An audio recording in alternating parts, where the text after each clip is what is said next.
O sol. Um martelo no céu da Paraíba. Não havia brisa, apenas uma baforada quente que levantava a poeira vermelha do chão e a grudava na pele suada, na roupa preta, nos cantos dos olhos. 1890 era só um número no calendário de gente da cidade. Ali, no coração seco do sertão, o tempo era medido por outras réguas, a da seca, a da chuva que não vinha, a da saudade. E para a esperança, aquele era o dia que marcava um ano inteiro de saudade. 53 anos. Um corpo moído por décadas de trabalho que parecia carregar o peso de 100. Os cabelos, antes um negrume de graúna, eram agora um tufo de algodão seco, presos com força num coque na nuca. O rosto era um mapa de rios, rugas fundas que a vida e o sol haviam cavado sem piedade. Nos pés, alpercatas de couro, a sola tão fina que cada pedra do caminho era uma penitência. A caminhada desde o povoado até o cemitério dos esquecidos durava o tempo de uma reza comprida, quase 2 horas sob o castigo do sol. As casas de taipa iam ficando para trás, minúsculas, engolidas pela imensidão da caatinga retorcida e cinzenta. O único som era o zumbido das moscas e o arrastar de seus próprios pés na estrada de terra batida.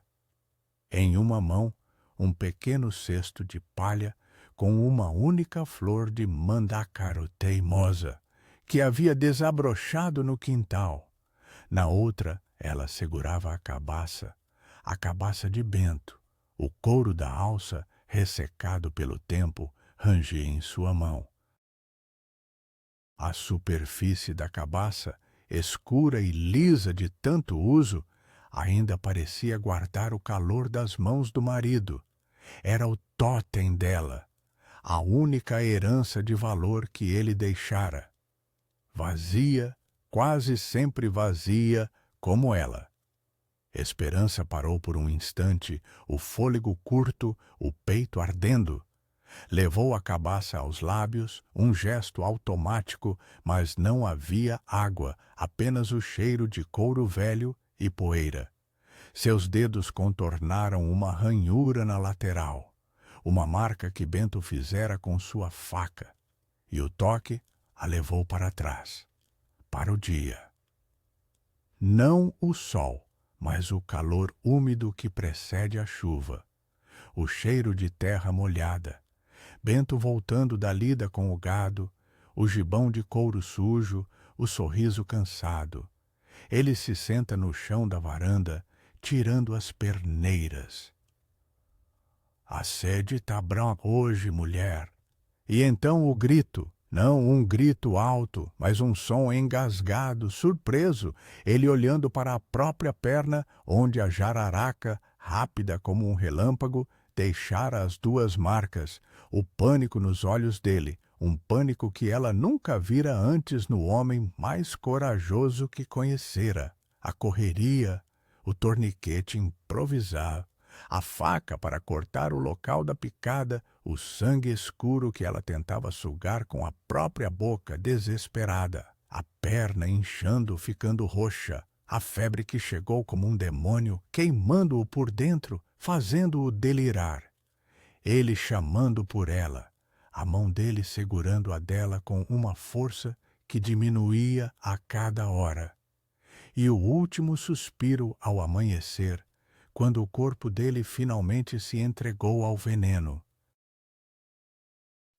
Uma lágrima solitária e quente escorreu pelo rosto de Esperança, abrindo um caminho limpo na poeira. Ela piscou, afastando a memória. O sol do presente era mais cruel. O cemitério não tinha muros, apenas uma cerca de arame farpado, caída em vários pontos, como um animal de ossos quebrados. Cruzes de madeira, tortas e desbotadas, espetadas na terra vermelha. Nomes que o sol e a chuva já haviam apagado. Ali jaziam os pobres, os retirantes, que não aguentaram a jornada, os vaqueiros que o sertão engolira, os esquecidos. Ela caminhou entre as covas rasas, o capim seco roçando em suas pernas. Encontrou o lugar, uma cruz um pouco mais firme que as outras, que ela mesma fincara na terra dura. No centro, gravado a faca na madeira, apenas um nome: Bento. Esperança ajoelhou-se, sentindo os ossos estalarem em protesto. Colocou a flor de mandacaru aos pés da cruz. Era um contraste brutal, a beleza resistente da flor contra a aridez da morte.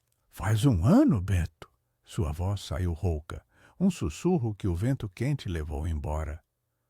Um ano que tu se foi, e a vida aqui.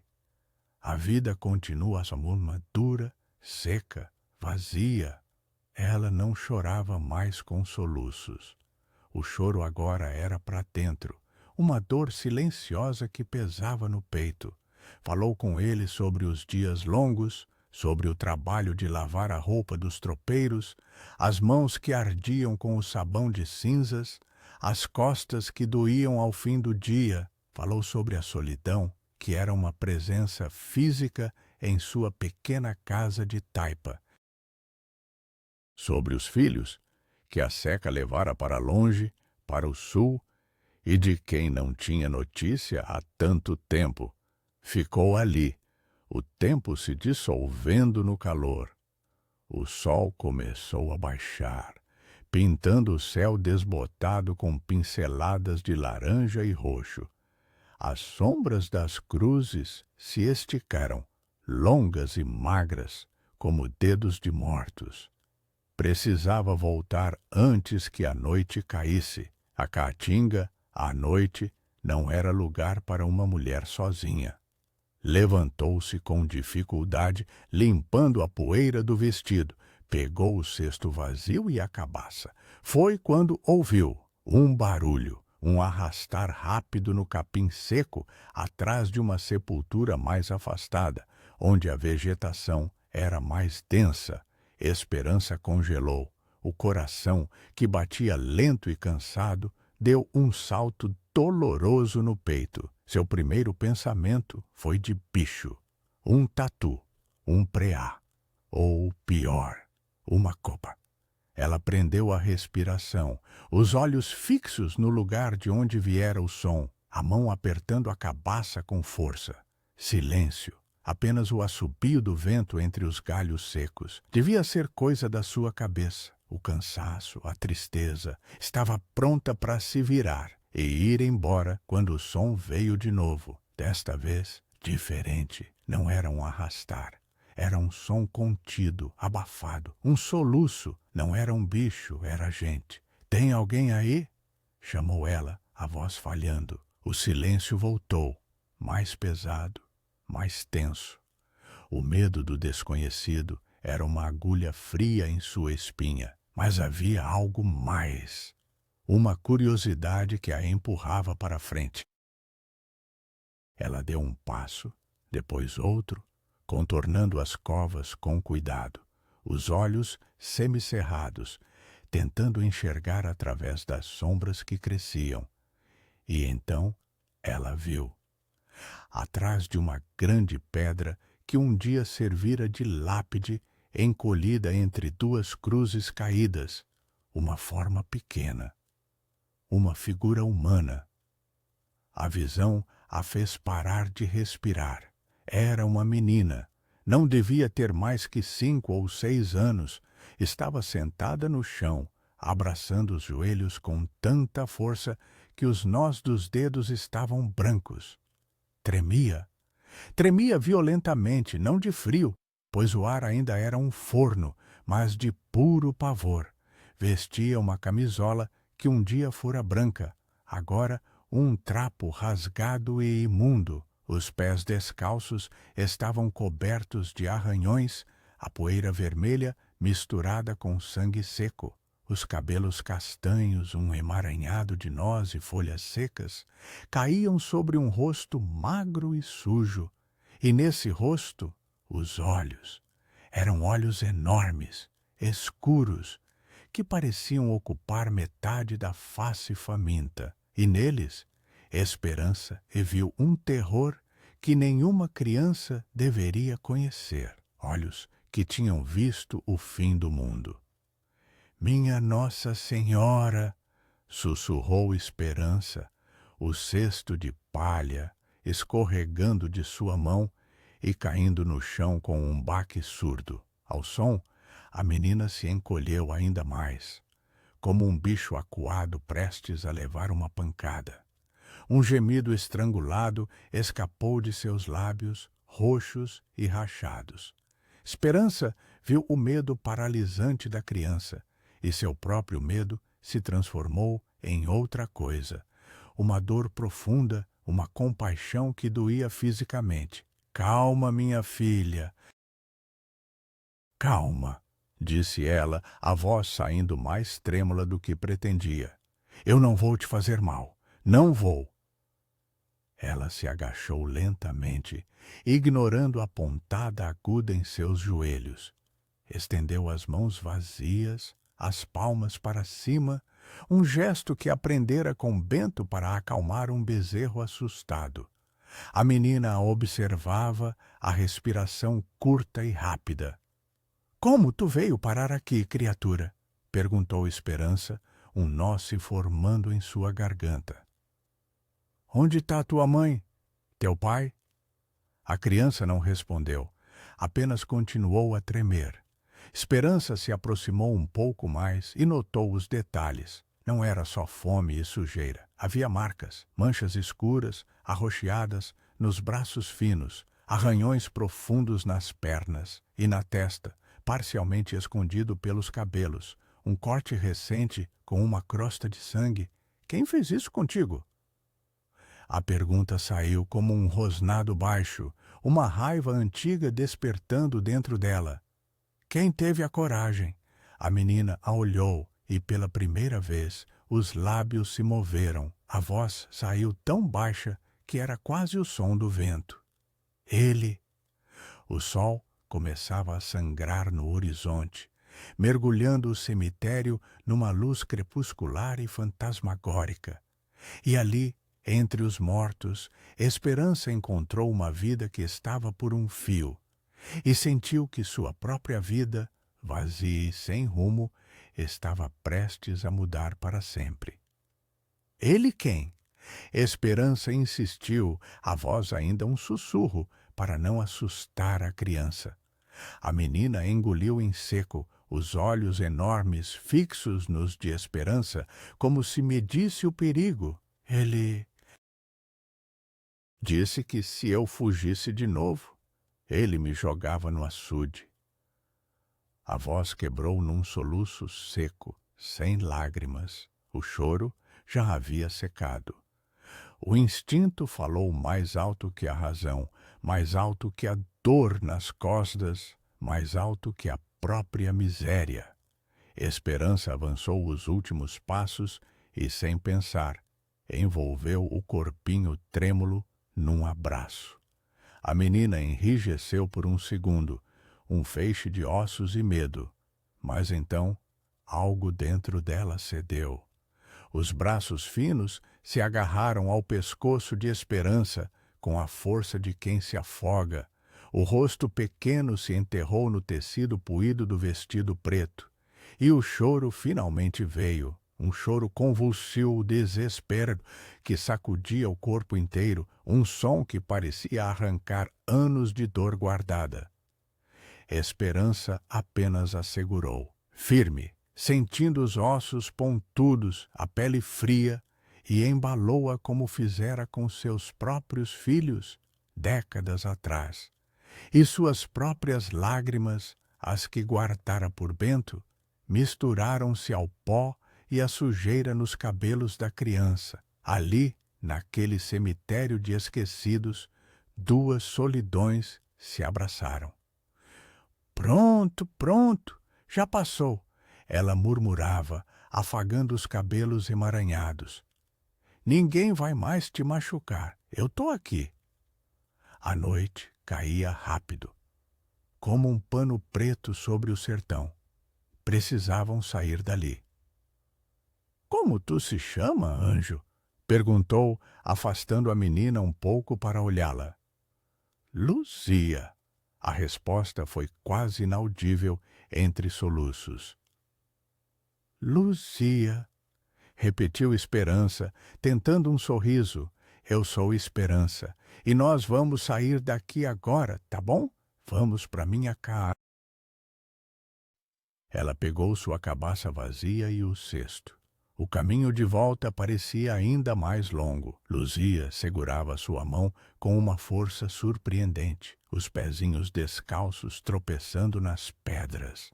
Cada passo de Esperança era uma agonia. As alpercatas finas não a protegiam do chão irregular, e a dor em seus quadris, uma companheira constante de seu trabalho de lavadeira, irradiava a cada movimento. Mas ela não reclamou. A mão pequena e gelada dentro da sua era um foco, um propósito. A caminhada foi feita em silêncio, um silêncio pesado, cheio de perguntas não feitas. A escuridão ao redor era quase total, quebrada apenas pela luz pálida das estrelas. A caatinga à noite era um lugar de sussurros e estalos, de sombras que se moviam, mas o medo de Esperança não era dos bichos ou dos espíritos, era do bicho homem que havia feito aquilo com a criança ao seu lado. Quando as primeiras luzes amareladas do povoado apareceram, um alívio percorreu o corpo cansado de Esperança. A casa dela ficava nos fundos da venda de seu Cícero, uma construção de taipa e barro batido, com uma única porta e nenhuma janela. Um favor do comerciante em troca de ela lavar a roupa de sua família e limpar a venda. Ela guiou Luzia pelos fundos, como uma criminosa, o coração batendo forte, com medo de ser vista. Abriu a porta, que rangeu como um animal ferido, e as duas entraram na escuridão. Esperança tateou na parede em busca da lamparina a querosene. Acendeu-a com mãos trêmulas. A chama fraca e vacilante lançou uma luz amarelada pelo cômodo, revelando o mundo de Esperança aos olhos assustados de Luzia. Era um único espaço, minúsculo, o chão de terra batida, irregular e duro. Num canto, uma esteira de palha fina sobre o chão servia de cama, com um único cobertor de tecido grosso e remendado. Em outro, um caixote de madeira com suas poucas peças de roupa, um pote de barro para água, um fogareiro de argila apagado e uma bacia de metal amassada para se lavar. Era um lugar limpo, varrido, mas a pobreza era palpável. Cheirava a cinzas frias, a barro e a uma solidão antiga. Luzia olhou ao redor, os olhos grandes absorvendo cada detalhe da miséria. Para uma criança que fugia do terror, aquele quartinho não era um palácio, mas também não era um refúgio. Era apenas a continuação da dureza da vida. Não é muito, mas é seco quando chove, disse Esperança, a voz carregada de uma vergonha que não deveria sentir. Ela fez Luzia sentar-se na esteira. A menina obedeceu sem uma palavra. Esperança pegou água do pote e molhou um pano. Com um cuidado infinito, começou a limpar o rosto da criança. A sujeira saía em camadas, revelando a pele pálida e os hematomas. Vai arder um tiquinho, avisou, antes de tocar o pano no corte da testa. Luzia apenas fechou os olhos com força e mordeu o lábio. Não emitiu um som. Aquela resignação à dor partiu o coração de Esperança mais do que qualquer choro. Enquanto cuidava dos ferimentos, ela perguntou de novo, com a voz mais suave que conseguiu. Luzia, me conta, quem é ele? Onde está sua família? A menina demorou a responder, os olhos fixos num ponto qualquer da parede de taipa. Minha mãe foi para o céu quando eu era pequena. Não lembro dela. A voz era monótona, como se contasse a história de outra pessoa. Meu pai morreu na seca passada. A doença ruim pegou ele. E depois? Incentivou Esperança. Fiquei com meu tio, Amaro, irmão do meu pai. Ela engoliu em seco. Ele não me queria. Dizia que eu era boca a mais para comer, que eu não servia para nada. Foi ele que te bateu, Luzia? A menina fez que sim com a cabeça, um movimento quase imperceptível. Ele bebe, cachaça, fica com os olhos vermelhos e bravo. Hoje ele disse que ia me vender. Vender?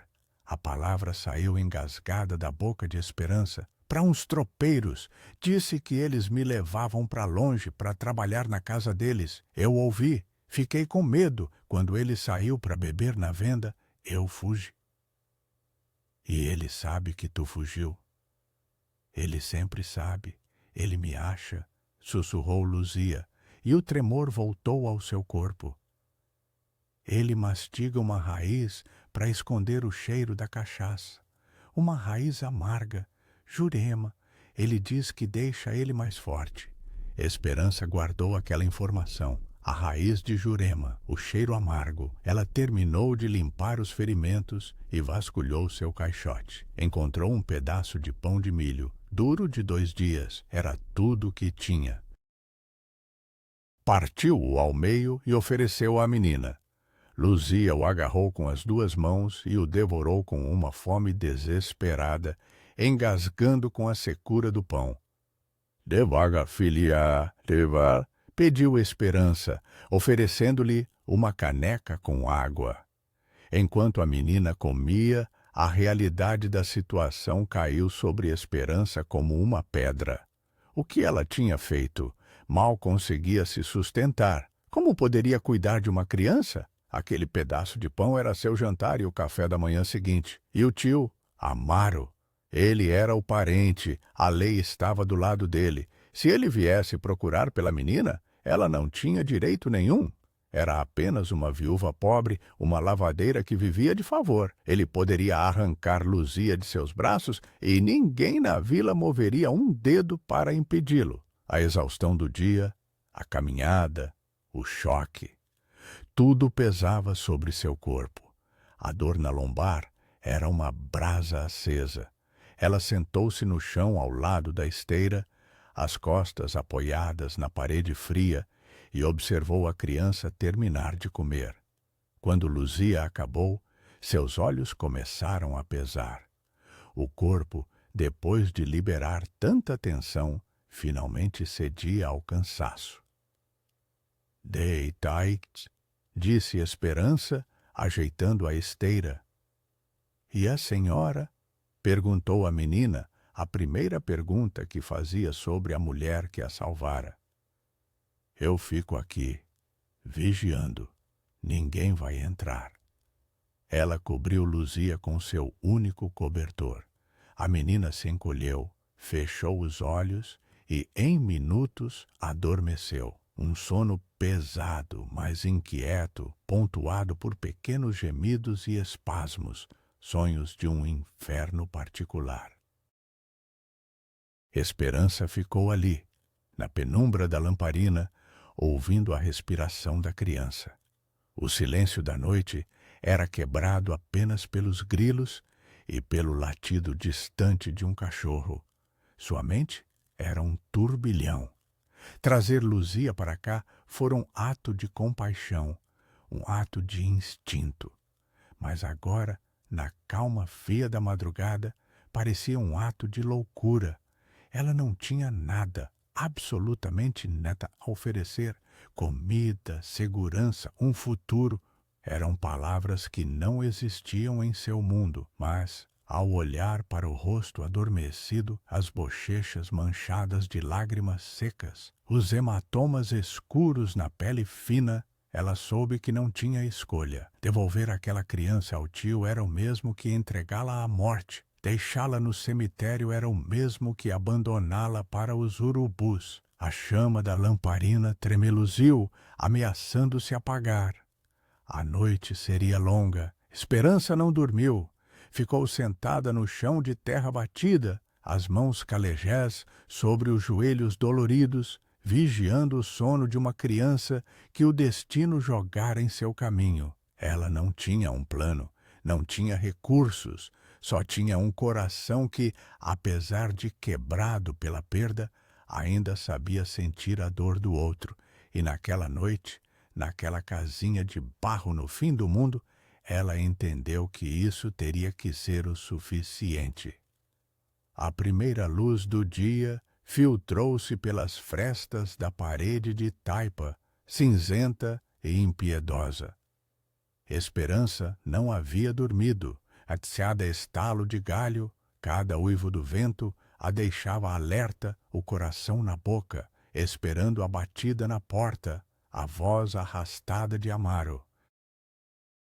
Mas a noite passou em paz. Uma paz tensa, frágil. Luzia ainda dormia um montinho sob o cobertor. Esperança a observou. Na luz da manhã, os hematomas pareciam ainda mais escuros, mais violentos. A raiva que sentira no cemitério voltou, mas agora era uma raiva fria, determinada. A passividade que o luto lhe impusera durante um ano começou a rachar. O que antes era apenas resignação, agora se transformava em um propósito duro como pedra. Ela não podia proteger a menina ali. Aquele quartinho era uma ratoeira. Precisava de ajuda. Mas quem? As mulheres da vila eram tão pobres e assustadas quanto ela. O delegado era um homem que servia aos donos de terra, não a uma viúva sem nada. O padre era um homem bom, mas de palavras, não de ação. Então, um nome surgiu em sua mente, um nome que ela raramente ouvia, mas que carregava um peso diferente. Inácio, Inácio das Salinas, dono das terras a oeste, onde o chão branco de sal brilhava sob o sol. Um homem que perdera a família para a febre anos atrás e se fechara para o mundo. Diziam que era duro, justo, mas duro. Um homem que não gostava de conversa fiada. Esperança o vira poucas vezes na venda. Um homem alto, de ombros largos, com um rosto que parecia esculpido em madeira de lei. Havia uma tristeza em seus olhos que ela reconhecia. Uma vez, ele a vira carregando um balde pesado de água e, sem dizer uma palavra, o tomara de suas mãos e o levara até sua porta. Um gesto simples. Mas no sertão, um gesto simples de um homem poderoso era algo raro. Era uma aposta, um tiro no escuro. Mas era a única aposta que tinha. Ela acordou Lúcia com um toque suave. Os olhos da menina se abriram com pânico imediato, que só se acalmou ao ver o rosto de Esperança. Lúcia, escuta, disse ela, a voz firme. Preciso sair, vou buscar ajuda. Você vai ficar aqui, trancada. Não abra para ninguém, não faça um barulho. Promete? A menina assentiu, o medo voltando a nublar seu rosto. Esperança lhe deu o último gole de água do pote. Deixou-a com a promessa de que voltaria logo, uma promessa que ela mesma não sabia se poderia cumprir. Trancou a porta por fora, escondeu a chave num buraco na parede de barro e partiu. O sol já estava alto, um disco branco e pulsante. O mundo era um forno. Esperança encheu a cabaça de Bento com a água que restava no pote. Não era muito, mal daria para a ida, mas tinha que dar.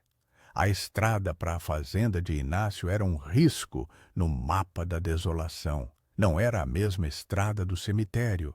Era pior. Mais longa, mais solitária, serpenteando por uma paisagem que Deus parecia ter esquecido. O chão, de tão seco, rachara em milhares de pequenas fendas, como uma pele doente.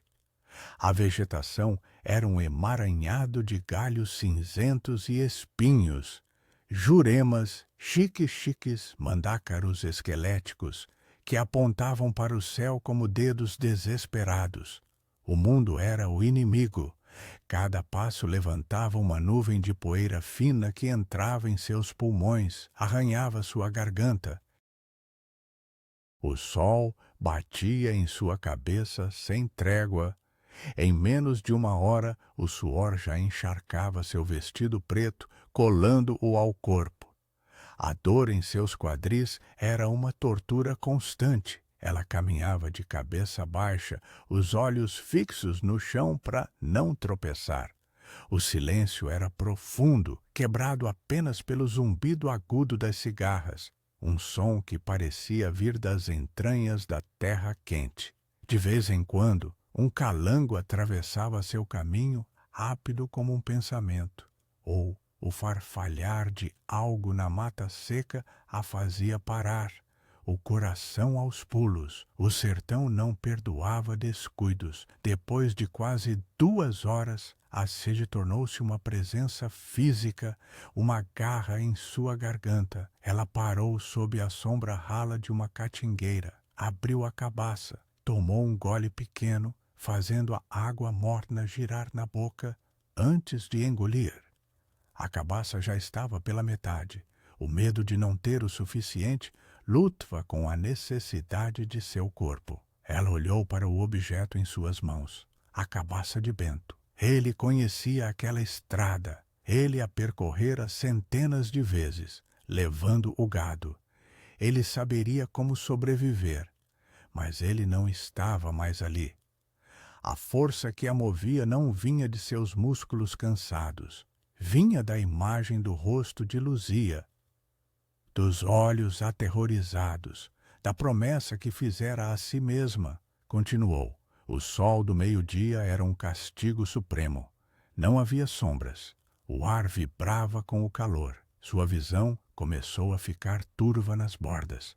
O mundo parecia balançar suavemente. Ela tropeçou numa raiz exposta e caiu de joelhos. A dor aguda a despertou. Os joelhos ralados sangravam. A poeira grudou no sangue instantaneamente.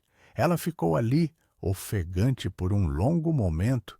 A vontade de simplesmente deitar e desistir era uma tentação doce e perigosa. Não! Ela se apoiou nas mãos e se levantou. O corpo todo protestava. Olhou para o horizonte. Apenas a linha trêmula de calor subindo da terra. Estaria indo na direção certa? O pânico começou a borbulhar. E se tivesse errado o caminho? Morrer de sede e exaustão ali, a poucos quilômetros de um possível socorro, seria uma ironia cruel. Foi quando viu, não uma casa, mas um sinal, um cupinzeiro alto, com a forma de uma cabeça de frade, que os vaqueiros usavam como marco. Bento lhe falara dele. A fazenda de Inácio ficava a menos de meia légua dali. Um novo ânimo, nascido do desespero, a impulsionou. Os passos ficaram um pouco mais firmes. A dor não diminuiu, mas foi empurrada para o fundo de sua mente. Finalmente ela viu a cerca, uma cerca de aroeira, forte, bem cuidada, e além dela, a casa. Não era uma casa grande, mas era sólida, de pedra com uma varanda larga e um telhado de telhas escuras, diferente das casas de taipa do povoado. Ao lado, um grande curral, e mais ao longe, o brilho branco e ofuscante das salinas. Ela hesitou no portão. A dúvida a assaltou. O que estava fazendo? Uma viúva miserável, suja, sangrando, aparecendo na casa de um homem rico e recluso para pedir o impossível. Ele a expulsaria, riria dela. Mas a imagem de Luzia, encolhida no cemitério, voltou com força total. Ela respirou fundo, o ar quente queimando seus pulmões, e empurrou o portão. 2 homens que trabalhavam no curral pararam e a olharam com curiosidade, sem esconder a surpresa. Uma mulher sozinha, a pé, naquele sol. Não era uma visão comum. Um deles, mais jovem, gritou em direção à casa. Patrão, tem gente! A porta da casa se abriu. Inácio apareceu na varanda, secando as mãos num pano. Ele era exatamente como ela se lembrava, alto, forte, o rosto sério. Os olhos cinzentos, duros como pedra, a avaliaram de cima a baixo. Ele a reconheceu da venda. Franziu a testa. A lavadeira, disse ele, a voz grave, sem emoção. O que a traz aqui nesse calor? Esperança abriu a boca para falar, mas sua garganta estava tão seca que nenhum som saiu. Apenas um grasnido rouco. As pernas, que a haviam sustentado por toda a jornada, finalmente cederam. O mundo girou. O branco das salinas e o escuro da varanda se misturaram, e ela desabou na poeira vermelha aos pés do homem que era sua última e única esperança. A consciência voltou em ondas. Primeiro, o frio, um frio úmido em sua testa. Um alívio tão intenso que parecia um sonho. Depois, o gosto de água, água fresca, limpa, molhando seus lábios rachados. Ela engoliu instintivamente, a garganta protestando com uma dor aguda. Abriu os olhos. O teto era de madeira escura, alto. Estava deitada num banco de couro na varanda sombreada da casa de pedra.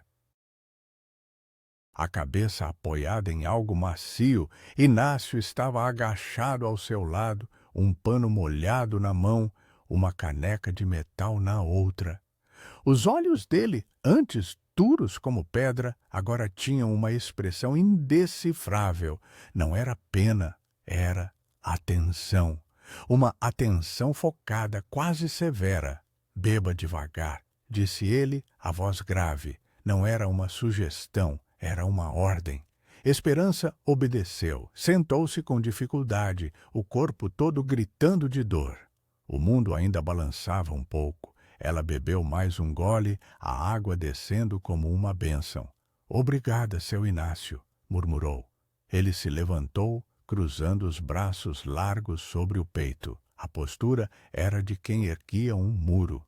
Uma mulher não deveria andar sozinha nesse sol. É pedir para morrer. Eu não tive escolha.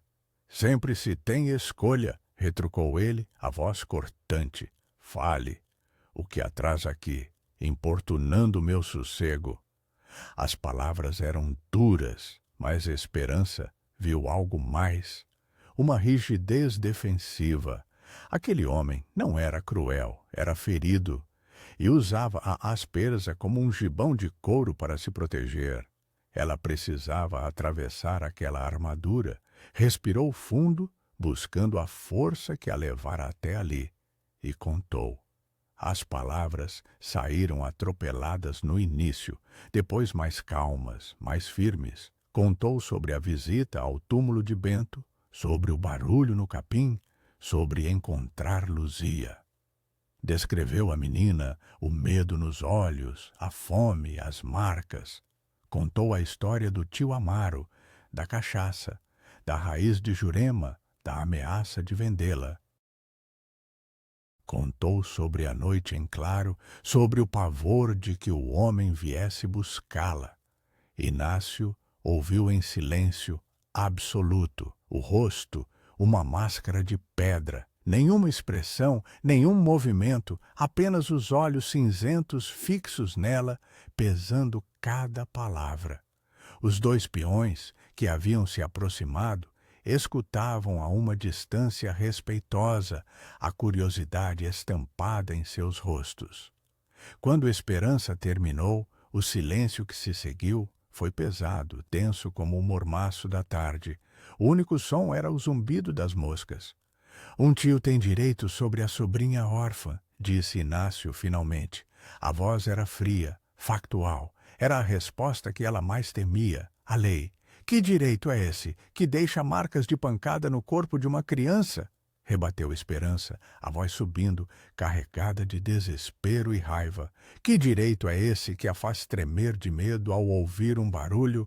A lei dos homens pode dizer o que for, seu Inácio, mas a lei de Deus diz que isso é pecado, é crueldade.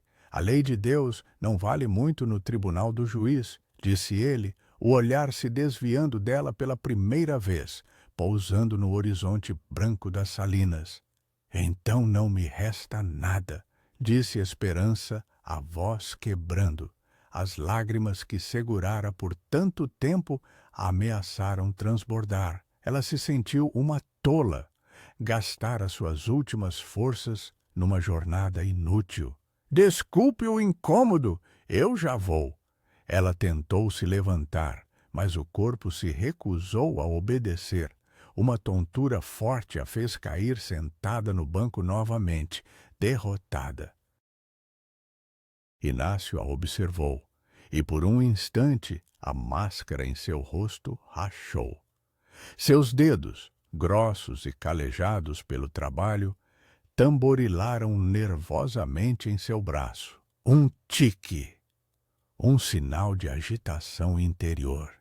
Ele olhou para as mãos dela, para os nós dos dedos, as unhas quebradas, a pele enrugada pelo sabão de cinzas, mãos que contavam uma história de trabalho e sofrimento. Meu filho teria a idade dela agora, disse ele, a voz baixa, quase para si mesmo, como se as palavras tivessem escapado sem permissão.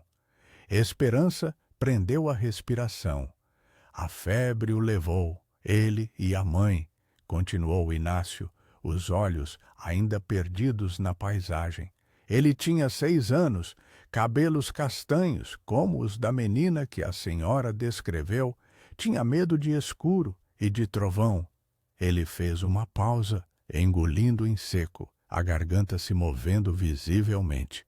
Desde que eles se foram, esta casa é só um lugar para dormir, um túmulo grande e empoeirado. Eu cumpro os dias, cuido do que é meu, mas não há vida, apenas o silêncio. Ele virou o rosto para ela, e pela primeira vez, Esperança viu a dor nua em seus olhos. A mesma dor que ela carregava no peito. Eu não pude proteger meu filho da doença. Ela veio e o levou, e eu não pude fazer nada. A confissão pairou no ar quente, uma verdade dolorosa e íntima. Ele não estava falando com ela, a lavadeira. Estava falando com outra alma que conhecia a perda. O silêncio voltou, mas agora era diferente. Era um silêncio de compreensão.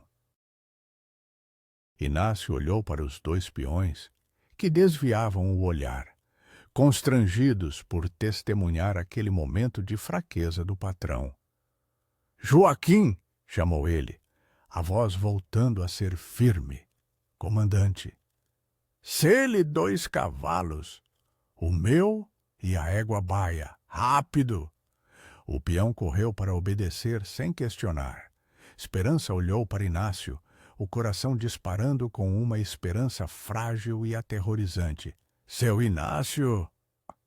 Ele se virou para ela, o muro de volta no lugar, mas os olhos eram diferentes. Havia uma faísca ali, uma determinação fria. A senhora disse que o nome do tio é Amaro? Sim, Amaro. Conheço o sujeito. Um bêbado imprestável que vive de pequenos bicos e grandes confusões. A palavra dele não vale o chão que ele pisa. Ele caminhou até a beirada da varanda, as mãos nos quadris, olhando na direção do povoado.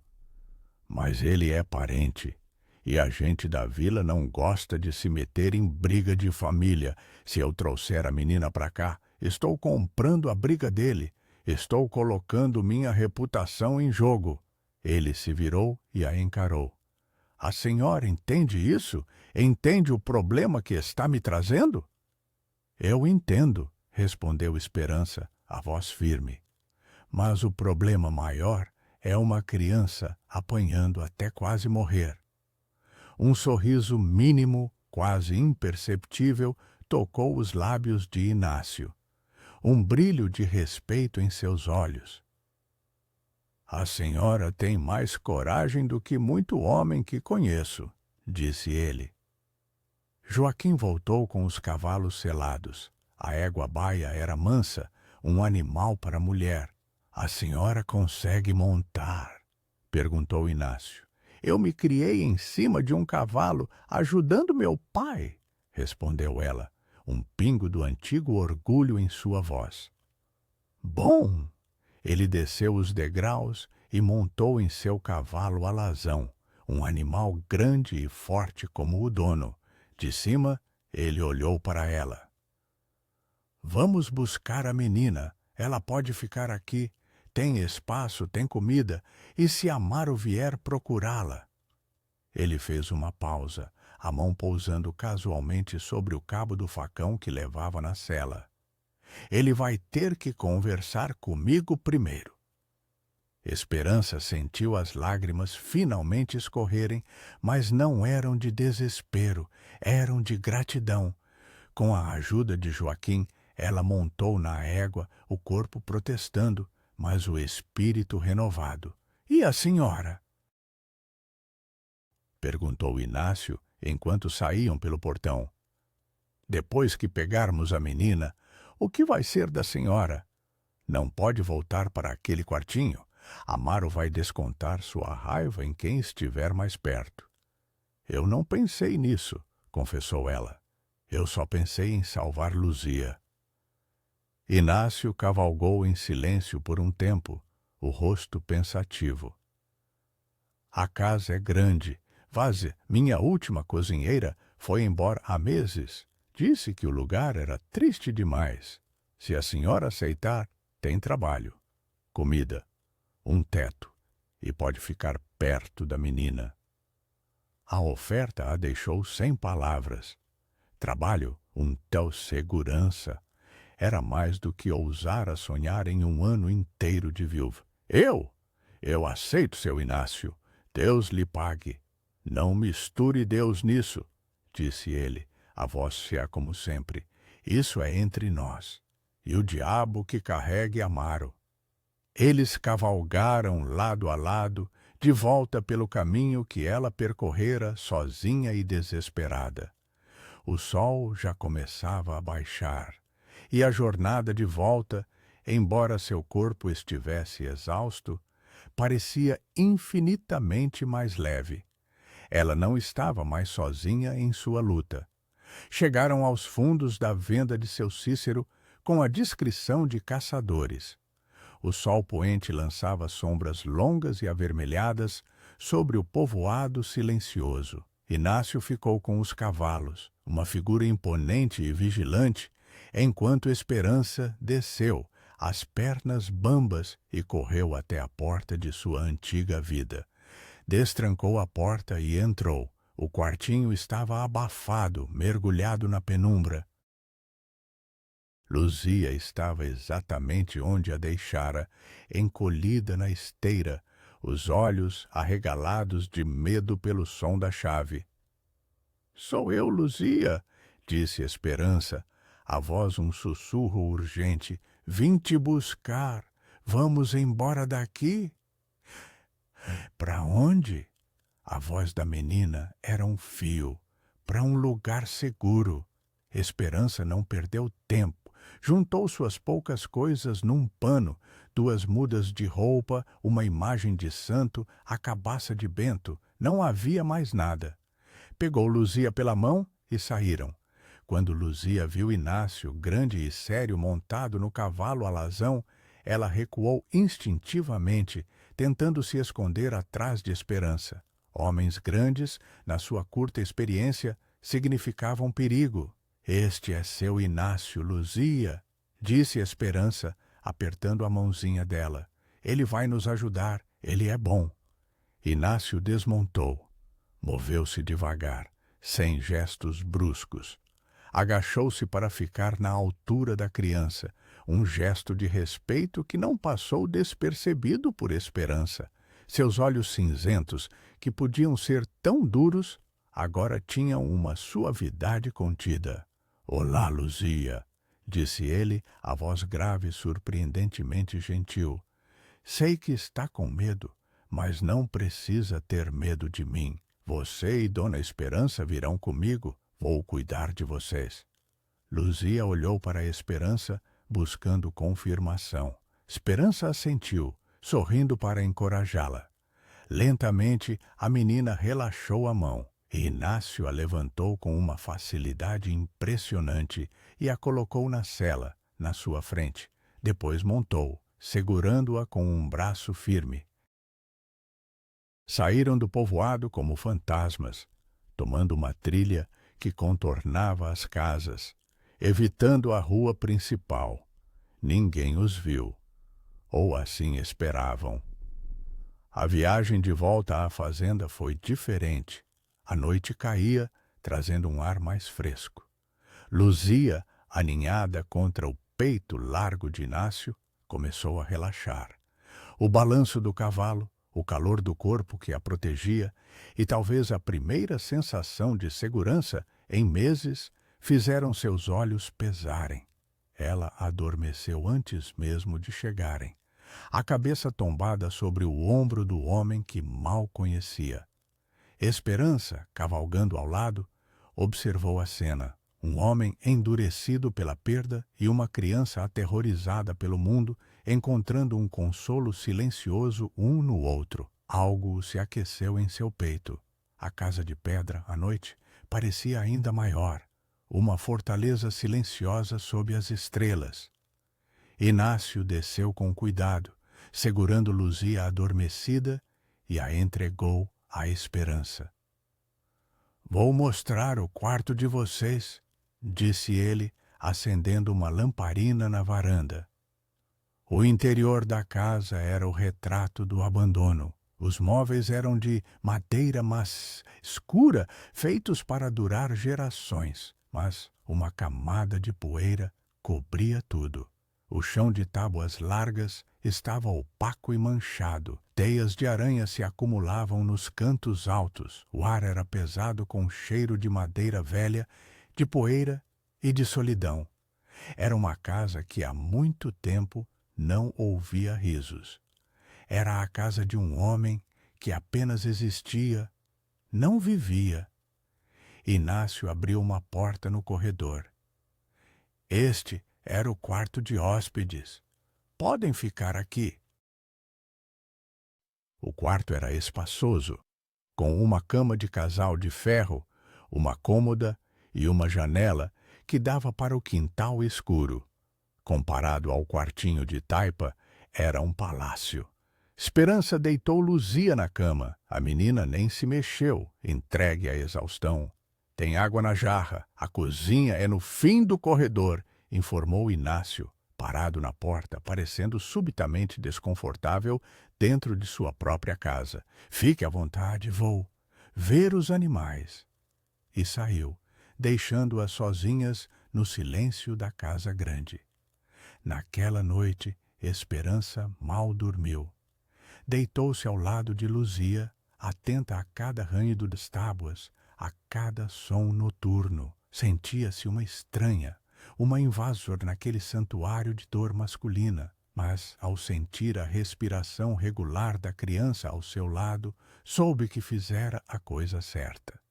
Os dias que se seguiram foram de uma adaptação silenciosa e cautelosa. 3 pessoas quebradas, circulando uma ao redor da outra, aprendendo uma nova dança. A casa começou a mudar primeiro. Esperança acordava antes do sol, movida por uma energia que não sentia há anos. O propósito a impulsionava. Começou pela cozinha. Areou as panelas de ferro até brilharem, esfregou o fogão a lenha, tirando camadas de fuligem antiga, lavou o chão às janelas. O cheiro de poeira começou a ser substituído pelo cheiro de limpeza, de sabão, de ervas que encontrou no quintal. Luzia, depois do susto inicial, revelou-se uma sombra curiosa e prestativa. Seguia a esperança para todo lado, observando tudo com seus olhos grandes. Aos poucos começou a ajudar. Carregava panos, buscava água no poço, varria a varanda com uma pequena vassoura que Esperança improvisou para ela. O trabalho era uma forma de terapia, uma rotina que a ancorava no presente e afastava as sombras do passado.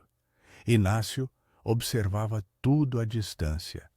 Saía cedo para as salinas e voltava ao entardecer. Encontrava a casa diferente a cada dia. Mais clara, mais areja, com um cheiro de comida no ar. Ele não comentava, mas Esperança via a mudança em seu rosto. A tensão em seus ombros parecia diminuir um pouco. A primeira refeição juntos foi um evento estranho e formal. Sentaram-se à grande mesa de madeira na cozinha. Esperança serviu uma galinhada simples, mas saborosa. Comeram em silêncio por um longo tempo. O único som era o dos talheres nos pratos. Era o silêncio de três estranhos compartilhando um espaço. "Está bom", disse Inácio de repente, quebrando o silêncio. A frase soou quase como uma surpresa para ele mesmo. Esperança apenas assentiu, o coração um pouco mais leve. Luzia não falava, mas comia com um apetite saudável que alegrava Esperança. As bochechas da menina começavam a ganhar um pouco de cor. O terror constante em seus olhos estava sendo lentamente substituído por uma cautela vigilante. Aos poucos, a casa foi revelando seus fantasmas. Num baú no quarto principal, Esperança encontrou roupas de mulher e de criança, rendas delicás, pequenos sapatos de couro. Eram de Madalena, a falecida esposa de Inácio e de seu filho. Ela fechou o baú com reverência, sentindo que tocava numa ferida aberta. Lavou as roupas que podia aproveitar para Luzia, mas guardou as mais pessoais. Numa noite, enquanto limpava uma estante na sala, encontrou um pequeno retrato empoeirado. Uma mulher de sorriso doce e um menino sério, de mãos dadas com Inácio. Um Inácio mais jovem, com um brilho nos olhos que não existia mais. Ela limpou o vidro e colocou o retrato de volta no lugar. Quando Inácio voltou, ele viu o retrato limpo. Não disse nada, mas ficou parado em frente a ele por um longo tempo, a mão tocando a moldura de madeira. A rotina se estabeleceu. Manhãs de trabalho, refeições compartilhadas, noites silenciosas. Luzia começou a sorrir, um sorriso pequeno, tímido, que aparecia quando ela via um bezerro novo no curral ou quando Esperança lhe contava uma história antiga. Ela começou a seguir Inácio pelo quintal, a uma distância segura, observando-o consertar uma cerca ou cuidar dos cavalos. Mas a sombra de Amaro ainda pairava sobre eles.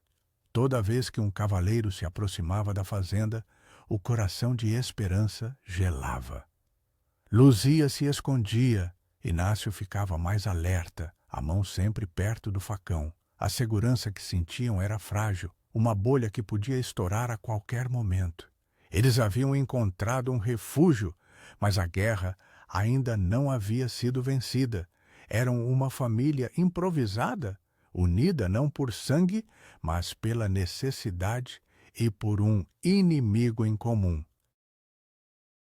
E todos os dias, em silêncio, eles se perguntavam quando ele viria. Veio numa tarde quente de outubro. O ar estava parado, peso, prenunciando uma trovoada que nunca chegava.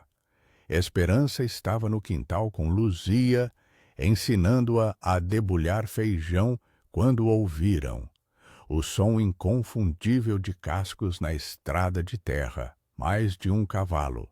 O coração de Esperança parou. Luzia largou os feijões, o rosto transformado numa máscara de pavor. É ele? Não era uma pergunta, era uma certeza. Esperança agiu rápido. Para dentro, Luzia, agora. Se esconde debaixo da cama e não sai por nada. Entendeu? Por nada. A menina correu, desaparecendo dentro da casa. Esperança foi para a varanda. Inácio já estava lá. Tinha saído da casa ao ouvir os cavalos e agora estava parado no topo da escada. A silhueta recortê contra a luz da tarde.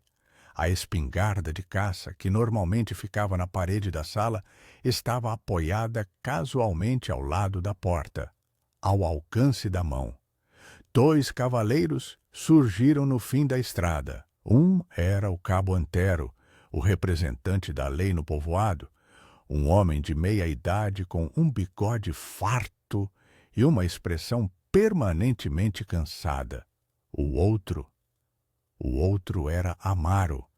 Era magro, ossudo, com olhos pequenos e juntos, cruéis como os de uma jararaca. Os cabelos oleosos grudavam na testa suada. As roupas estavam sujas, a camisa manchada. Montava um cavalo magro tão maltratado quanto parecia ser o dono, e mesmo à distância, Esperança sentiu o cheiro, não o cheiro de suor ou poeira. O cheiro adocicado e enjoativo de cachaça barata. É ele, sussurrou Esperança, parando ao lado de Inácio. Eu sei. A voz de Inácio era um bloco de gelo. Fique atrás de mim. Os 2 homens pararam em frente à casa. O cabo Antero parecia profundamente desconfortável com a situação. Amaro, ao contrário, tinha um brilho febril nos olhos, um brilho de raiva e álcool. Boa tarde, seu Inácio, disse o cabo, ajeitando o chapéu. Desculpe o incômodo, pois já está incomodando o cabo, respondeu Inácio, a voz sem inflexão. Diga o que quer e vá embora. Amaro cuspiu no chão. Eu vim buscar o que é meu. Seu olhar passou por Inácio e se fixou em Esperança, um olhar cheio de veneno. E você, sua urubu velha, roubando a filha dos outros. A menina tá aqui, não tá? A menina está sob minha proteção, disse Inácio. Cada palavra era uma pedra. Proteção? Amaro deu uma risada rouca que terminou numa tosse. Desde quando o ladrão de criança dá proteção? Ela é minha sobrinha, meu sangue. A lei me dá o direito de cuidar dela. A lei lhe dá o direito de cuidar, interveio Esperança, a voz tremendo, mas firme. Não de espancar, não de vender como se fosse um bicho. Cala a boca, mulher! Rosnou Amaro, fazendo menção de desmontar. Num movimento fluido e rápido, Inácio desceu um degrau. A mão direita moveu-se para mais perto da espingarda. O som do seu pé na madeira foi como um tiro. Autoritário, Amaro congelou. Cuidado com o que fala com ela, disse Inácio, a voz baixa, mas carregada de uma ameaça que fez o ar vibrar. E não desça desse cavalo! O cabo Antero se apressou em intervir. Calma, seu Inácio, calma. Viemos em paz. Senhor Amaro, o senhor fez uma queixa formal. Disse que a menina foi sequestrada. Eu tenho que averiguar. Então averigue, disse Inácio. A menina está aqui, está segura e está bem alimentada, o que é mais do que se pode dizer do tempo que passou com ele. Mentira! Gritou Amaro. Essa desgraçada fugiu porque é preguiçosa, não queria ajudar no serviço, e essa velha aí botou minhoca na cabeça dela. Não é minhoca, é a Verti, disse Esperança, e deu um passo à frente, ignorando o olhar de advertência de Inácio. ela sentiu um cheiro, sutil, mas inconfundível, um cheiro amargo, herbal, misturado ao da cachaça, o cheiro da raiz de Jurema. O pânico deu lugar a uma clareza gelada. Cabo Antero, disse ela, a voz clara e alta. Pergunte a ele o que ele andou mastigando hoje. Pergunte a ele se não é a mesma raiz que ele usa para esconder o cheiro da bebida quando vai procurar serviço. Amaro empalideceu sob a sujeira. Seus olhos piscaram. Eu não sei do que essa louca tá falando. Sabe sim, continuou Esperança, implacável. Luzia me contou. Contou da raiz amarga, contou do cheiro, contou dos olhos vermelhos, contou das surras que vinham depois. Cabo, eu quero minha sobrinha, agora, insistiu Amaro, a voz esganiçada. Ele olhou para a casa como se pudesse ver através das paredes. Luzia, vem cá, sua peste! O grito ecoou pelo terreiro. Um silêncio mortal se seguiu. E então, de dentro da casa, veio um soluço abafado. O som de puro terror. Aquele som quebrou algo em Inácio. Ele não disse mais uma palavra. Desceu os degraus restantes num movimento rápido e deliberado. Não correu. Caminhou. Foi até o cavalo de Amaro e agarrou as rédeas com uma mão. Com a outra, agarrou a frente da camisa do homem e o arrancou da sela como se fosse um boneco de pano. Amaro caiu no chão com um baque surdo, o ar saindo de seus pulmões. Seu Inácio, pelo amor de Deus! Gritou o cabo, desmontando apressado. Inácio ignorou. Puxou Amaro para cima, segurando-o pelo colarinho, o rosto a centímetros do dele. Escuta aqui, seu verme. A voz de Inácio era um sussurro letal. Você nunca mais vai gritar esse nome nesta casa. Você nunca mais vai chegar perto dessa menina. Se eu souber que você olhou na direção dela, se eu souber que você sequer pensou nela, eu vou te caçar e vou te achar. E não vai ser o cabo, nem o juiz, nem o diabo que vai te salvar de mim. Amaro, aterrorizado, se debatia. É meu direito. A lei. A sua lei acaba aqui, disse Inácio. E com um movimento de puro desprezo, ele o jogou no chão. Agora saia da minha terra. Amaro se levantou, tropeçando, o rosto uma mistura de ódio e medo. Isso não vai ficar assim. Vou no juiz. Vou processar vocês. Vocês vão ver.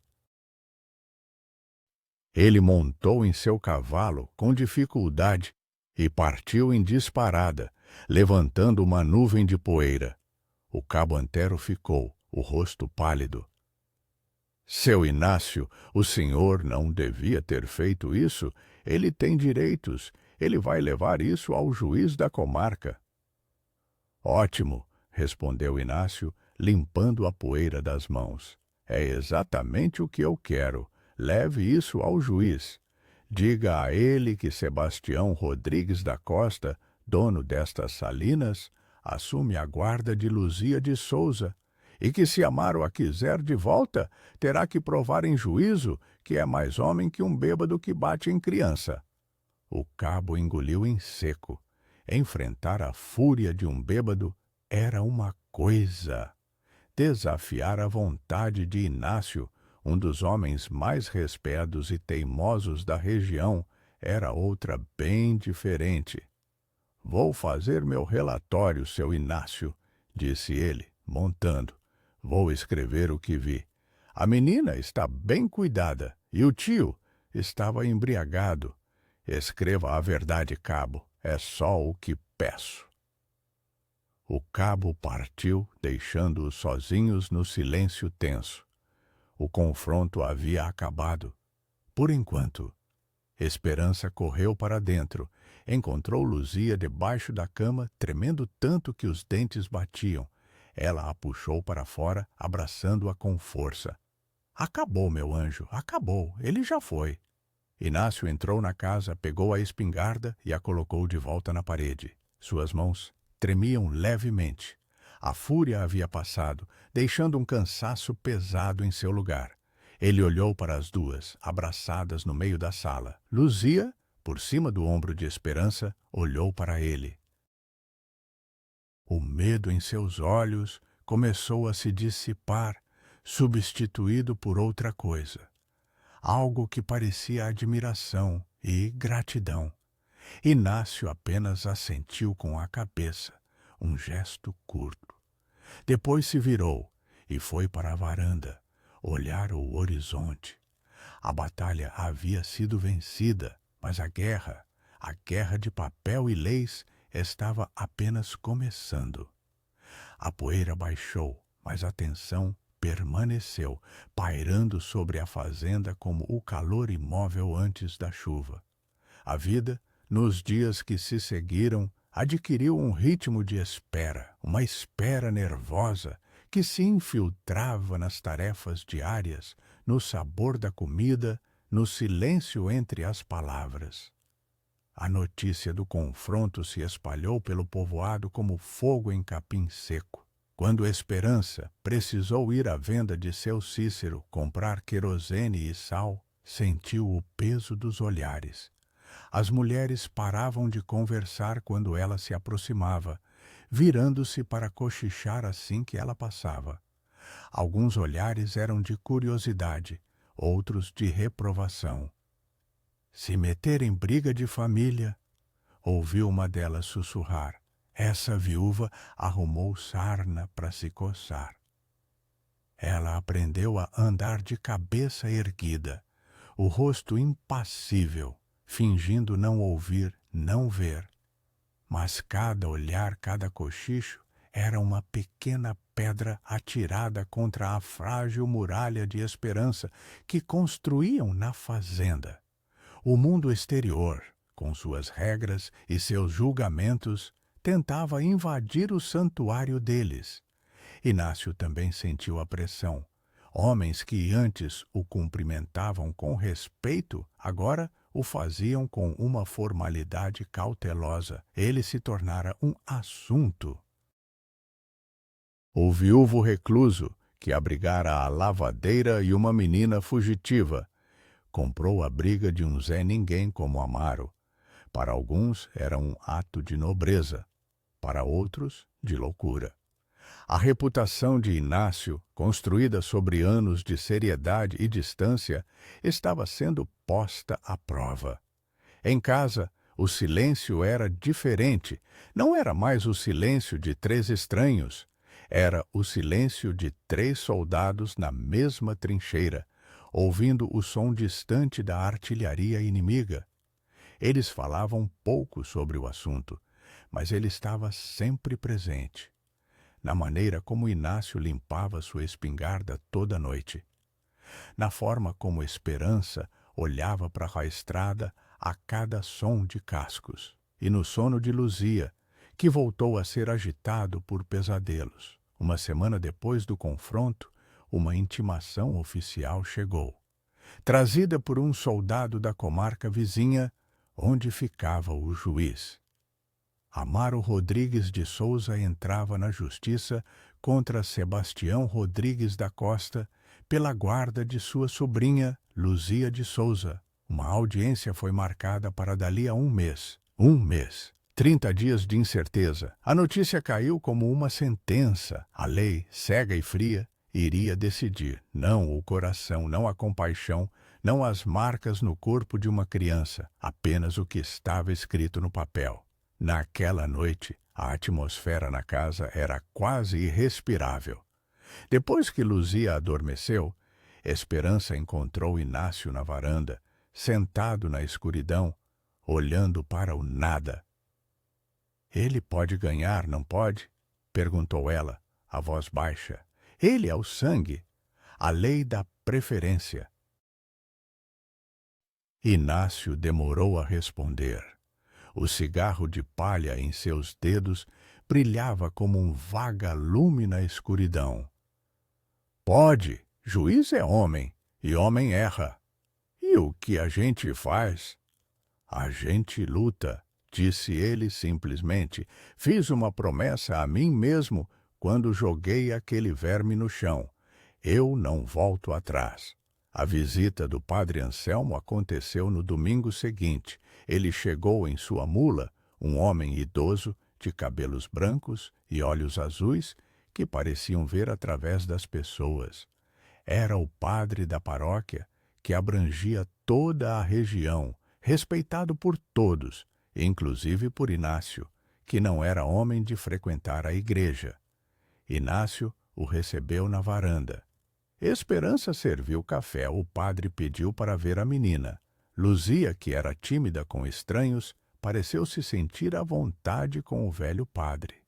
Ele conversou com ela por um longo tempo, a sós, sob a sombra de um juazeiro no quintal. Falou com uma voz calma, fazendo perguntas gentis. Depois voltou à varanda, o rosto sério. A criança não mente, disse ele, sentando-se em frente a Inácio. O que ela me contou é o retrato do inferno. Você fez o que era certo, meu filho, o que qualquer homem de bem faria. O certo nem sempre vence no tribunal, padre. Eu sei, concordou o padre. É por isso que vim. O juiz da comarca, Dr. Tavares, é um homem correto, mas é um homem da lei. Ele precisa de fatos, de testemunhas, e eu serei uma. Inácio e Esperança se entreolharam surpresos. Eu conheço Amaro desde menino, continuou o padre, a voz ganhando um tom duro. Sempre foi um mau elemento. Preguiçoso, beberrão, violento. O pai dele o expulsou de casa. Ninguém no povoado confia nele. Quando o irmão e a cunhada de Amaro morreram, eu mesmo tentei arrumar um outro lar para a menina, com uma família de bem. Mas Amaro insistiu no seu direito de sangue. Disse que ia cuidar dela. Agora veja o que ele queria dizer. O padre suspirou, um som cansado. Eu vou escrever uma carta ao juiz. Vou relatar o que a menina me disse e o que eu mesmo sei sobre o caráter de Amaro. E, se for preciso, irei até a comarca para testemunhar pessoalmente. O peso daquelas palavras era imenso. O testemunho do padre valia mais que o de 10 homens comuns. Eu não sei como agradecer, padre, disse Inácio, a gratidão evidente em sua voz contida. Não me agradeça. Agradeça a Deus, que lhe deu um coração capaz de se compadecer. Disse o padre. Ele se virou para a Esperança. E a senhora, minha filha, a coragem que teve. É a coragem de uma mãe. Deus abençoe esta casa. A visita do padre foi como uma lufada de ar fresco num quarto fechado. Não garantia a vitória, mas lhes dava uma arma poderosa. Dava-lhes esperança. Os dias continuaram a se arrastar, lentos, pesos. A rotina se manteve. Esperança cuidando da casa. Luzia começando a aprender as primeiras letras com a ajuda dela. Inácio na lida das salinas. Mas, por baixo da normalidade, a tensão crescia. Uma tarde, Inácio voltou mais cedo. Trazia um pacote da vila. Chamou Luzia. Isto é para você, disse ele, estendendo o pacote. Luzia o abriu com dedos hesitantes. Dentro, um par de alpercatas de couro, pequenas, novas, e um vestido de chita estampado com pequenas flores amarelas. Os olhos da menina se encheram de lágrimas. Ela nunca tivera um vestido novo, nunca tivera sapatos que servissem em seus pés. Ela olhou para Inácio, a boca aberta, sem saber o que dizer. Depois, largou tudo no chão e correu, atirando os braços em volta das pernas dele num abraço apertado. Inácio ficou rígido por um segundo, surpreso sem saber como reagir. Depois, sua mão grande e calejada pousou desajeitadamente sobre a cabeça da menina, num afago. Esperança, observando da porta da cozinha, sentiu um nó na garganta. Naquele gesto simples, um presente, um abraço, ela viu o nascimento de algo novo. Viu um homem que se fechara para o mundo, reabrindo, lentamente, uma fresta em sua armadura. E viu uma criança que só conhecera o medo, aprendendo a confiar. A audiência se aproximava. A incerteza continuava a ser uma companheira constante, mas agora, naquela casa de pedra no coração do sertão, algo mais forte começava a crescer. Não era apenas uma aliança contra um inimigo, era o alicerce de uma família. O dia da audiência amanheceu cinzento e abafado. Uma quietude pesada pairava sobre a fazenda. Inácio partiu antes do sol nascer, montado em seu melhor cavalo, vestindo uma camisa limpa e o rosto mais duro e fechado do que nunca. Ele não levou testemunhas. Levou apenas sua palavra e a carta do padre Anselmo.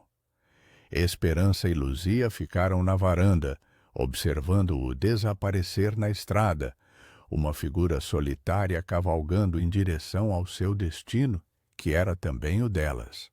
Aquele foi o dia mais longo de suas vidas. Esperança tentou manter a rotina. Varreu a casa, cozinhou, mas seus movimentos eram automáticos, a mente distante. Luzia não saiu de perto dela um instante, silenciosa, os olhos grandes e expectantes, fixos na estrada. Cada som, cada brisa mais forte as fazia sobressaltar. O tempo se arrastava, cada minuto uma pequena tortura. O que estaria acontecendo? O que o juiz estaria dizendo? A imagem de Amaro, com seus olhos cruéis e seu sorriso de escárnio, assombrava os pensamentos de Esperança. O sol começou a baixar, tingindo o céu de um laranja melancólico. E nada. O desespero começou a se instalar, uma erva daninha crescendo no coração de Esperança. E se ele tivesse perdido? E se Amaro estivesse vindo, com a lei a seu lado, para arrancar Luzia de seus braços? Foi então que o viram, um ponto escuro no horizonte, crescendo lentamente. Era Inácio. Ele cavalgava devagar, cansado. Esperança não conseguia decifrar a expressão em seu rosto, a distância e a luz fraca não permitiam. Seu coração batia descontroladamente, uma mistura de medo e esperança. Quando ele finalmente chegou ao portão, desmontou e caminhou em direção a elas. O som de suas botas na terra seca parecia ecoar por todo o vale. Seu rosto estava exausto, sulcado por linhas de poeira e preocupação. Ele parou em frente a elas na varanda. O silêncio era absoluto. Luzia se escondeu atrás de Esperança, agarrando seu vestido. Esperança segurou a respiração. Inácio olhou para Luzia. E então, muito lentamente, um canto de sua boca se ergueu. Não era um sorriso largo, era algo pequeno, cansado, mas inconfundível. Acabou, disse ele, a voz rouca de poeira e emoção. Ele perdeu. Você fica, é oficial. As palavras pairaram no ar por um segundo. E então o mundo de Esperança, que estava suspenso por um fio, voltou a girar. Um soluço de alívio escapou de sua garganta. As pernas fraquejaram e ela teve que se apoiar no pilar da varanda. As lágrimas contidas por tanto tempo finalmente vieram, lavando a poeira e o medo de seu rosto. Luzia soltou um grito de pura alegria, e correu, atirando-se nos braços de Inácio. Desta vez ele não hesitou. agachou-se e a envolveu num abraço forte, enterrando o rosto nos cabelos da menina. E ali, na luz do crepúsculo, Esperança viu os ombros largos do homem tremerem. Naquela noite houve uma celebração. Inácio trouxera doces da vila.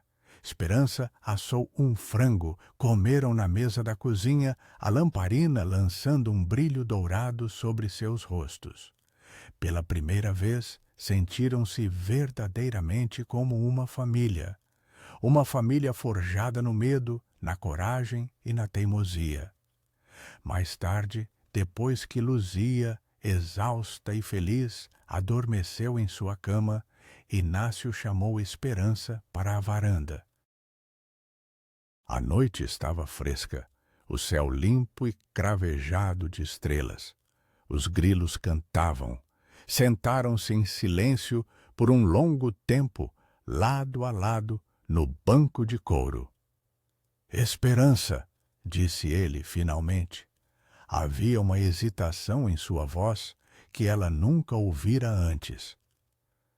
A questão de Luzia está resolvida. A lei a reconhece como minha tutelada, mas... E a nossa? Esperança sentiu o coração acelerar. As pessoas falam, continuou ele, olhando para as próprias mãos. Uma mulher morando na casa de um homem solteiro, mesmo com a menina, não é direito. O sangue subiu ao rosto de Esperança. Se eu sou um problema, seu Inácio, eu posso ir embora. Posso arrumar um canto no povoado. Não! Ele a interrompeu, a voz mais alta do que pretendia. Ele se virou para ela e, na luz das estrelas, ela viu a angústia em seus olhos. Não é isso. Eu não quero que você vá. Luzia precisa de você e eu... Ele respirou fundo.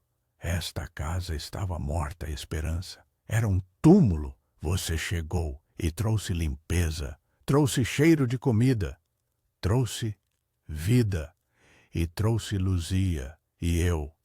Eu não sei mais viver no silêncio que havia antes. Ele parou, procurando as palavras. O que estou tentando dizer é que há um jeito de resolver isso, de dar um nome certo à nossa situação, de dar a Luzia uma família completa, de calar a boca do povo. Ela sabia o que viria, mas seu coração batia tão forte que mal conseguia respirar. Estou lhe pedindo em casamento, disse ele, as palavras saindo num fôlego só. Sei que não sou um homem moço e sei que a senhora amou seu marido. Eu também amei minha mulher. Não estou pedindo para a senhora esquecer. Estou pedindo para a gente construir algo novo, juntos, por Luzia e por nós. Esperança ficou em silêncio. Seus pensamentos voaram para Bento. O amor por ele era uma cicatriz doce em seu coração, uma parte dela que nunca morreria, mas a vida havia continuado, e o homem ao seu lado, este homem duro, silencioso e bom, havia se tornado seu companheiro, seu protetor, seu amigo. Ela olhou para o rosto dele, para a vulnerabilidade que ele raramente mostrava, e viu ali não apenas um arranjo prático, mas uma promessa de companheirismo, de respeito e de um tipo diferente de amor, um amor maduro que não nascia do fogo da juventude, mas da calmaria após a tempestade. Inácio, disse ela, a voz firme, o que perdemos não volta mais, mas o que encontramos, às vezes, é um presente inesperado. Ela estendeu a mão e tocou a dele. A mão dele era grande, áspera, mas o toque era quente. Eu aceito. Um longo suspiro escapou dos lábios de Inácio, como se ele estivesse prendendo a respiração o dia inteiro. Ele pegou a mão dela com as duas suas e a segurou com uma força gentil. Só uma coisa, disse ela, um pequeno sorriso surgindo. Pare de me chamar de a senhora. Meu nome é Esperança. Ele riu, um som baixo, genuíno, que ela nunca o ouvira dar antes. Está bem, Esperança. Eles se casaram um mês depois, numa cerimônia simples na capela do povoado, oficiada pelo padre Anselmo. Luzia, no seu vestido de flores amarelas, levou as alianças improvisadas. Não houve festa, apenas os três voltando para a fazenda sob o sol do meio-dia. Naquela noite, deitados na cama grande de ferro, no quarto que agora era deles, havia um constrangimento inicial. Duas vidas, duas histórias, tentando se tornar uma só. Mas então, no escuro, a mão dele procurou a dela. E no calor daquele toque, toda a estranheza se dissolveu. Não era a paixão ardente que conheceram na juventude. Era algo mais profundo. Era refúgio. Era paz. Os anos que se seguiram foram de uma felicidade tranquila. A fazenda prosperou. Luzia cresceu, transformando-se numa moça forte e alegre, a filha que ambos perderam e reencontraram um no outro. E o amor entre Esperança e Inácio floresceu, regado por pequenos gestos, por conversas noturnas, por um respeito mútuo que era a base de tudo. Muitas tardes eles se sentavam na varanda, os três, observando o sol se pôr sobre as salinas, e Esperança, segurando a mão calejada de Inácio, olhava para o rosto feliz de Luzia e pensava naquela tarde no cemitério. Pensava em como, no lugar mais desolado da terra, no fundo do poço de sua própria dor, ela havia encontrado uma menina assustada, e ao salvá-la, salvara a si mesma. Eram três sobreviventes, três almas quebradas, que juntas se tornaram inteiras e construíram, a partir das ruínas de suas vidas, um lar.